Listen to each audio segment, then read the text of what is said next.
আজি হাজো শুৱালকুছি সমষ্টিবাসীৰ বাবে গৌৰৱৰ কথা যে পোন প্ৰথমবাৰৰ বাবে হাজো শুৱালকুছি সমষ্টিৰ পৰা যিটো সমষ্টি নতুনকৈ বৰপেটা লোকসভা সমষ্টিত অন্তৰ্ভুক্ত হৈছে এগৰাকী ব্যক্তিয়ে সাংসদ নিৰ্বাচনত পোন প্ৰথমবাৰৰ বাবে প্ৰতিদ্বন্দ্বিতা কৰি আছে।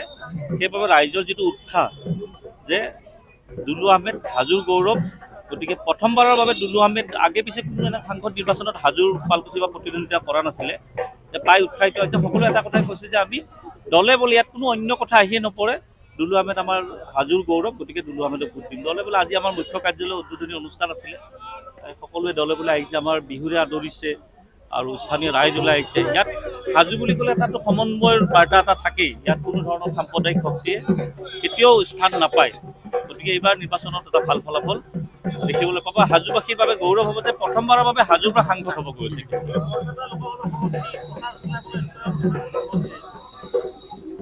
চাওক, ভাৰতবৰ্ষত প্ৰায় 500ৰ কিমান অধিক আসন আছে লোকসভা, আৰু মই বেলেগ ৰাজ্যৰ কথা বাদেই দিলোঁ, অসমত প্ৰায় 14টা লোকসভা সমষ্টিত 12টাত বিজেপিয়ে প্ৰতিদ্বন্দ্বিতা কৰিছে। তেনেস্থলত বিজেপিৰ প্ৰাৰ্থীক বাদ দি অগপৰ এগৰাকী নচলা ঘোঁৰা, যিগৰাকীক এনাৰ্জি ড্ৰিংক খুৱাই চলাই থাকিব লগা হৈছে, স্বয়ং ভাৰতৰ প্ৰধানমন্ত্ৰীয়ে তেখেতৰ উদ্ধাৰ অভিযানত নামিছে। এতিয়া প্ৰধানমন্ত্ৰীয়েতো নাজানে বৰপেটা ক'ত আছে, ফণীভূষণ ক'ত হয় নাজানে, নিশ্চয় ৰাজ্যিক বিজেপিয়ে খবৰ দিছে যে বৰপেটাত আমাৰ স্থিতি খুব দুৰ্বল, আপুনি আহিব লাগে। প্ৰধানমন্ত্ৰীৰ গাত একো দুখ নাই, কিন্তু প্ৰধানমন্ত্ৰীক বৰপেটাত মাতিছে, তাত বৰপেটাত বিজেপিৰ প্ৰাৰ্থী আছে নে অসম গণ পৰিষদৰ প্ৰধানমন্ত্ৰী নাজানে, উদ্ধাৰ অভিযানত নামিছে। যোৱাকালি আপোনালোকে এটা ভিডিঅ' চাব, প্ৰধানমন্ত্ৰীয়ে নলবাৰীত যিখন সভা কৰিছিলে, তেখেতৰ ছ'চিয়েল মিডিয়াৰ যিটো ভিউজ 10 লাখৰ ওপৰত আছে আৰু মোৰ 13 লাখৰ ওপৰত আছে। এইটো দুলু আহমেদে কৈ থকা নাই, আপোনালোকে তাৰ পৰাই বুজিব লাগে, এইবিলাক বাতৰি প্ৰকাশ কৰিব লাগে। মইতো প্ৰধানমন্ত্ৰীৰ মই দুবাৰকৈ হাৰিছোঁ নিৰ্বাচন, কিন্তু দুলু আহমেদৰ ছ'চিয়েল মিডিয়াত মনোনয়ন পত্ৰ দাখিলৰ যিটো প্ৰক্ৰিয়া 13 লাখে চাইছে এতিয়ালৈ, আৰু প্ৰধানমন্ত্ৰীৰ যিটো নলবাৰীৰ যিটো জনসভা বুলি কৈ আছে মাত্ৰ 12 লাখে চাইছে। ফলাফল ইয়াতে ওলাই গ'ল আৰু বেলেগ কি।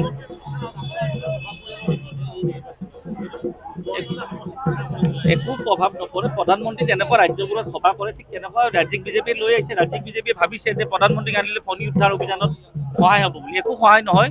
যোৱাকালি মই আকৌ কৈছোঁ, ছ'চিয়েল মিডিয়া পেজত চাব, মই এটা 44 ছেকেণ্ডৰ ভিডিঅ' আপলোড কৰিছিলোঁ, 13 লাখ ভিউজ হৈছে, আৰু প্ৰধানমন্ত্ৰী ডাঙৰীয়াৰ মাত্ৰ 11 লাখ ভিউজ হৈছে। ফলাফলটো তাতে ওলাই আছে, আৰু তাত কি ক'ব লগা আছে? ৰাইজৰ কি ক'লে?